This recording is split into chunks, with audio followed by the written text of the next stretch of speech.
Exacto, estamos hablando de el ministro de Transporte y Telecomunicaciones que toma a esta hora su micrófono y cámara para ponerse en contacto con Estación Central de Radio USAT. ¿Cómo está, ministro? Hola Lucía, buenos días, gusto de saludarle. Muy bien, muchas gracias, ministro. Qué bueno que se ha conectado porque además justo estábamos hablando de lo común. No sé si escuchó el inicio del programa, pero estábamos hablando de lo importante que es avanzar a recuperar el sentido de lo común y en ese punto, lo que hacen otras sociedades, por ejemplo, donde las personas se encuentran, los más ricos con las familias más vulnerables o de otras clases sociales se encuentran en los colegios, en las ciudades, en el transporte público también. Es importante y una enseñanza que nos dejan ciudades más desarrolladas. Y desde ese punto de vista, que la Cámara haya aprobado un proyecto que aumenta el subsidio al transporte público hasta el 2024 puede ser una buena señal. Así es, no, es importante el tema del transporte público y es importante todo lo que menciona respecto de generar espacios donde nos encontremos, tanto en los servicios que recibimos como en los espacios públicos. Y en eso el transporte público es clave porque ofrece un lugar tan democrático, tan horizontal, de modo de todos llegamos como iguales y podemos, nos atendemos y nos servimos por un mismo servicio. Y ayer efectivamente estamos avanzando en un proyecto de ley que lo que hace es que por un lado da continuidad a los subsidios al transporte público en Santiago y en regiones, lo todo muy importante. Uh-huh. Un poquito el tamaño también, y de esa manera poder seguir construyendo ciudades que avancen en esta dirección de sustentabilidad en un contexto que está bien difícil, porque los combustibles están al alza, porque tenemos una inflación que está bastante elevada, tenemos también un precio del dólar, ¿no es cierto?, bastante alto. Entonces hay un requerimiento de un poco más de recursos para poder darle continuidad al transporte público y eso es parte de lo que queremos conseguir. Ahora, ministro, ¿de qué manera esto la ciudadanía lo puede percibir? Que haya este subsidio al transporte público, ¿se traduce en sostener algunas cosas que ya están sucediendo, como por ejemplo las tarifas, no sé, están congeladas? ¿Se mantienen ahí o también permite, por ejemplo, avanzar en mejoras en el sistema? Por dos lados, ¿no es cierto? En el caso de Santiago, principalmente mantener y sostener este sistema. Son subsidios que, si no existieran, tendríamos que subir las tarifas del transporte público no en 30 pesos, sino que en más de 600. Y por tanto, son muy necesarias para que el transporte público sea asequible para un montón de personas en la ciudad que no tendrían los medios para poder desplazarse. Y por otro lado, y que además queremos que la gente lo prefiera, y eso también es importante. Y por otro lado, también en regiones, poder llegar a muchas ciudades donde hoy día no estamos pudiendo llegar. En el caso de regiones, este subsidio nos va a permitir que hay no solamente subsidios de zonas aisladas, subsidios que nos permiten dar conectividad rural, por ejemplo, lacustre, marítima, fluvial, que son fundamental para que personas en zonas un poquito más remotas o más rurales puedan tener buena conectividad. Entonces, por un lado, en resumen, en Santiago mantener el sistema como está, pero ir acogiendo algunas de las, por ejemplo, de los costos adicionales producto de las extensiones de metro, Uh-huh. y en regiones poder llegar con subsidios a localidades donde ya no estamos pudiendo llegar. Ministro, en este periodo que usted lleva en el gobierno a cargo de esta cartera, ¿ha notado, usted es un usuario del transporte público, siempre se le... ¿Ah? Hoy día ya me he subido a una micro y un metro, y eso es lo normal. Yo ocupo el transporte público permanentemente. Y si es que no me subo, no voy a volver a mi casa en bici porque se me quedó acá la semana pasada. Ok, bueno, efectivamente, usted usa la intermovilidad, que le podríamos decir, medidas sustentables además porque permiten reducir la congestión, la cantidad de vehículos particulares. Sin embargo, esa cantidad de vehículos particulares, al revés de lo que quisiéramos, aumentó durante la pandemia en algunas ciudades.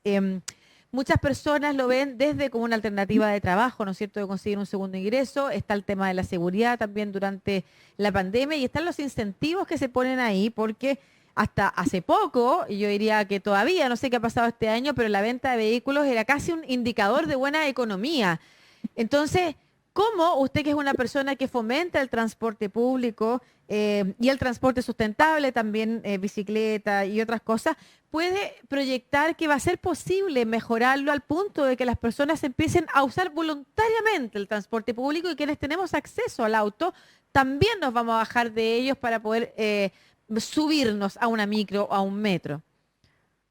Bueno, eso es parte del desafío de esta cartera, ¿no es cierto? Poder presentarle a la población alternativas de transporte más sustentable, colectivos, no motorizados, ojalá también, que sean una alternativa atractiva en comparación con el uso del automóvil. El uso del automóvil hoy día se está transformando en un problema severo por varias razones, ¿no es cierto? Están los conocidos problemas de congestión, ¿verdad? Contaminación muy importante, pero hoy día también se te agrega el tema del cambio climático, que es una emergencia de la cual no nos podemos desentender. Y en ese sentido se torna todavía más importante poder generar con mucha fuerza alternativas a los viajes que sean de calidad.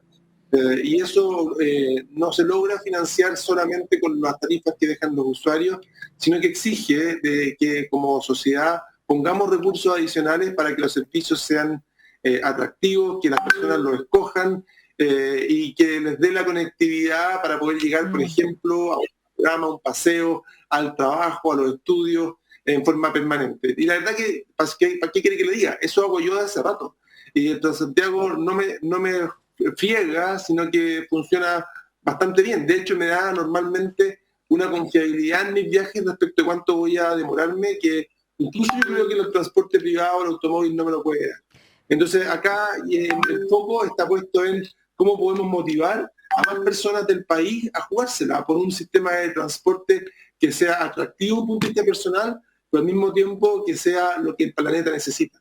Ministro, y usted como usuario del transporte público, pero también como jefe de la cartera, ¿qué ha podido diagnosticar respecto de cuáles son esos problemas, esas barreras de uso al transporte público? Aquellas, no solamente cosas que hacen que las personas que tienen un auto prefieran el automóvil y no se cambien, sino que también cuáles son las quejas de los usuarios del transporte público.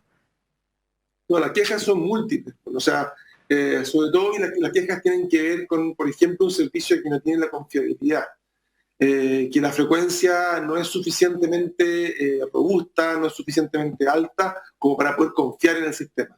Y en ese sentido creo que es clave poder contar con mejor tecnología que le dé más información a los usuarios, que uno sepa cuándo va a pasar el bus, cuánto tiempo falta, que uno no salga como al amparo de quién sabe cuándo va a llegar el servicio.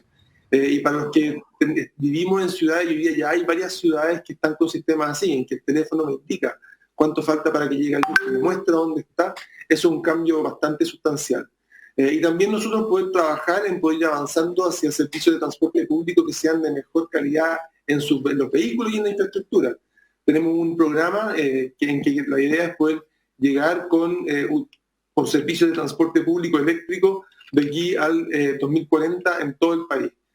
Y eso creo que es clave, porque para tener 2040 servicios de transporte público que sean todos eléctricos, tenemos que empezar con la renovación mucho antes.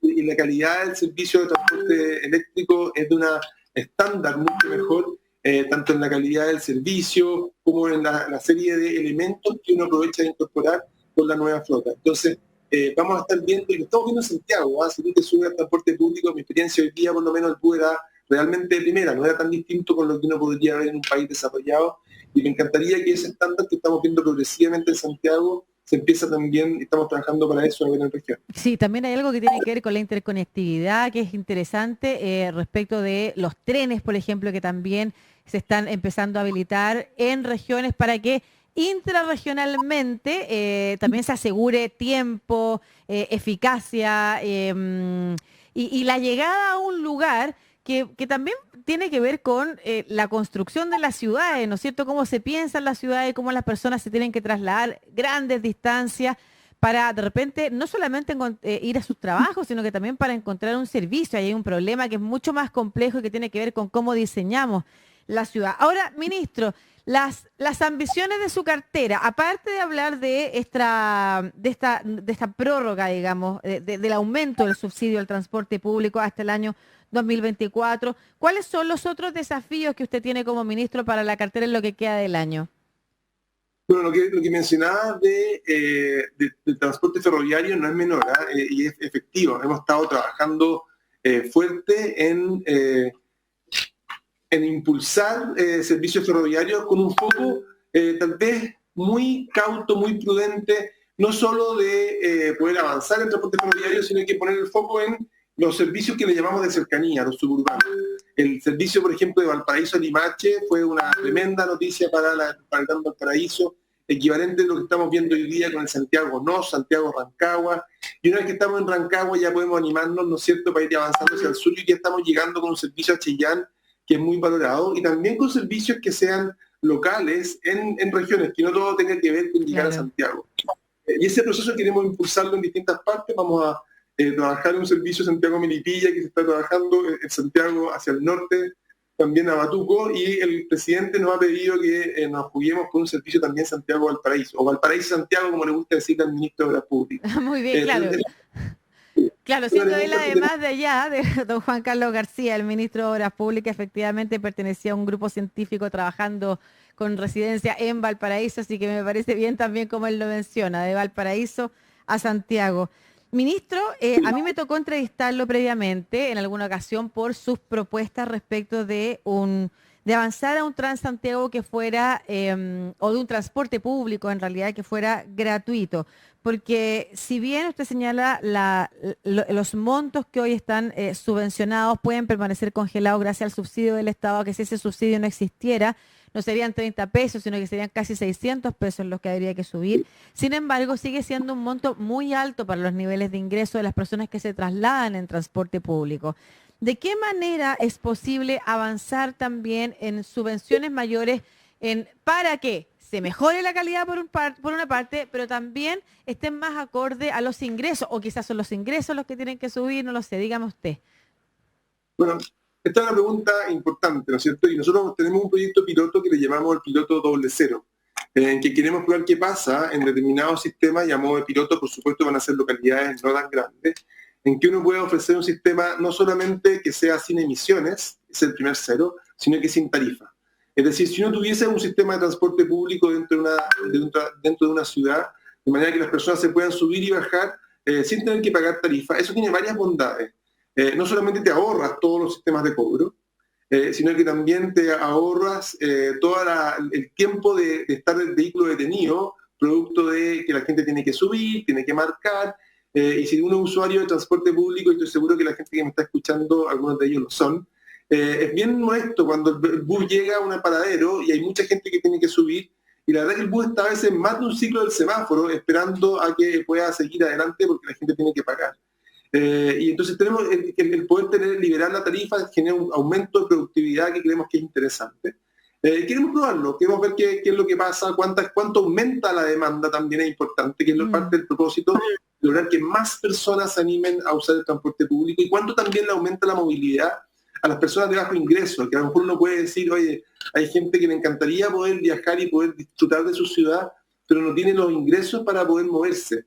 Y eso es bien triste también. Entonces, creemos que es atractivo, interesante poder hacer un análisis en base a algo empírico, de poder probarlo, y eso es parte de lo que está en el programa de gobierno y lo que vamos a hacer. Qué importante sería avanzar en una medida como esa también para, como usted señala, encontrar otras maneras de financiar el transporte público. Si efectivamente no significa que nadie vaya a pagar el transporte público, significa que es otra forma de pagarlo efectivamente, ya sea a través de impuestos, y de cómo también avanzamos en esa cosa que es común, que es que quienes tenemos más, ponemos más para que, por ejemplo, una ciudad esté menos congestionada, esté menos contaminada, para que el transporte público y su calidad mejore y seamos más los que nos subamos al auto. Súper importante lo que usted señala, ministro, y me gustaría quedarme también con una reflexión de usted, no solamente en términos, antes de comentarle algo, que capaz que usted nos puede ayudar, antes de tanto en su mirada como investigador, como también en su mirada hoy como jefe de cartera, ¿dónde está el problema del transporte público en Chile? Más allá de los diagnósticos respecto de cuáles son sus síntomas, ¿no es cierto? O sea, no hay buena infraestructura, algo pasa con la subvención. Hay un problema que es anterior, que es cómo está diseñado el sistema. Y a su juicio, ¿dónde está ese problema? ¿En la relación entre el Estado y quienes prestan el servicio? ¿Dónde está? Yo creo que si yo tuviese que elegir dos elementos que son los más importantes de los cuellos de botella que presenta el transporte público a nivel nacional, uno tiene que ver con la estructura empresarial, en que en algunos casos, en algunas ciudades, tenemos poca coordinación entre los distintos actores. Es decir, tenemos actores que no están en condiciones de poder poner su operación al servicio de un sistema, sino que son actores que de alguna manera, en función de sus necesidades personales, deciden salir o no a operar. Y por ejemplo, tenemos muchas ciudades del país en las cuales a las 7 de la tarde, 8 de la tarde se acaba el servicio porque el operador decide no dar más servicio. Y eso entonces deja de ser un servicio que la ciudad considere como atractivo, como de valor. Y eso es alguna de las cosas que hemos ido ganando, por ejemplo, en el sistema Transantiago, en que los usuarios pueden confiar en que van a salir a cierta hora y van a haber una frecuencia que ellos pueden predecir. Por supuesto no es la misma un martes a las 8 de la mañana que un domingo a las 11 de la noche, pero por lo menos hay un servicio comprometido. Y lo segundo es la infraestructura. En el caso de los servicios ferroviarios tienen una infraestructura dedicada en que te permite garantizar cierta confianza, cierto nivel de servicio. Cuando tenemos corredores de buses nos pasa lo mismo. Pero cuando los buses tienen que ir en medio del taco, cuando los buses tienen que avanzar relativamente lento y más encima después esperar en las paradas que se suba la gente, eso hace que los servicios pierdan calidad y pierdan confianza.